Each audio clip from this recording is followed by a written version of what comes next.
Hey everyone, and welcome back to the channel. Today we're diving deep into a Latin word that's small but packs a huge punch, Quur, spelled Q-U-R. Now you might be thinking, I know queer for because, and cur for why. What's this Quur all about? And that's exactly the question we're going to answer. Quur is an adverb, and its most basic meaning is simply why. Or for what reason? Think of it as a synonym for the more common cur. If you see a sentence like Quur ID facisti, it translates to why did you do that? Pretty straightforward, right? It's the classic question word, asking for the cause or motive behind an action. But Latin, as we know, loves its nuances.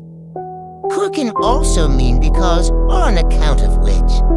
This is where it gets interesting because it shifts from being a question word to a word that introduces a reason. It often appears in contexts where a reason is being given in response to an implied or stated question. For example, you might see it used in a way that means something like, the reason for which is. This usage links a statement directly to its cause, making the connection very explicit and strong. Let's look at a more complex idea. Imagine a Roman orator building an argument. He might use Quur to pivot from a statement to its justification. He's not just saying because, he's saying and the reason for this is, or on account of which fact, it adds a certain rhetorical weight, guiding the listener's logic and emphasizing the causal link. It's like pointing a finger directly at the reason. Now for my favorite part, the emotional flavor. Quur can carry a strong sense of impatience or even exasperation.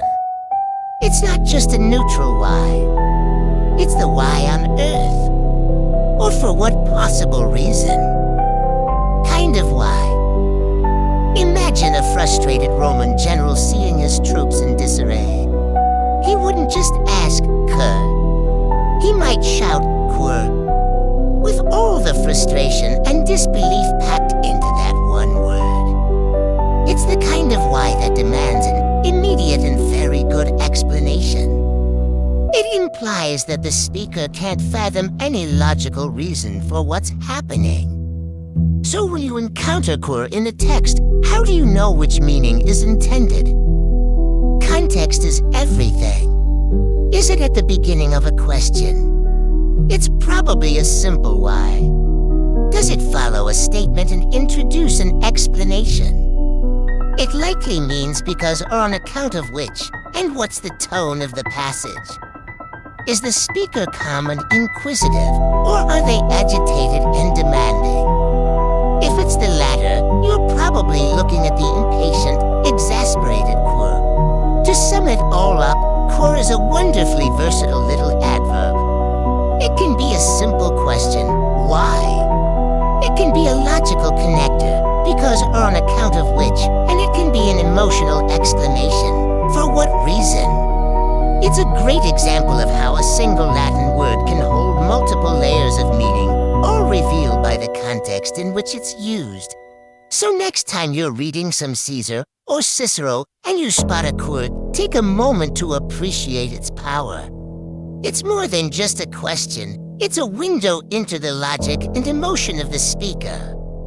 Thanks so much for joining me today to explore this fascinating piece of Latin. If you enjoyed this and want to learn more about the nuances of the language, make sure to hit that like button and subscribe so you don't miss our next video. Drop a comment below if you've seen Quur in the wild. See you next time.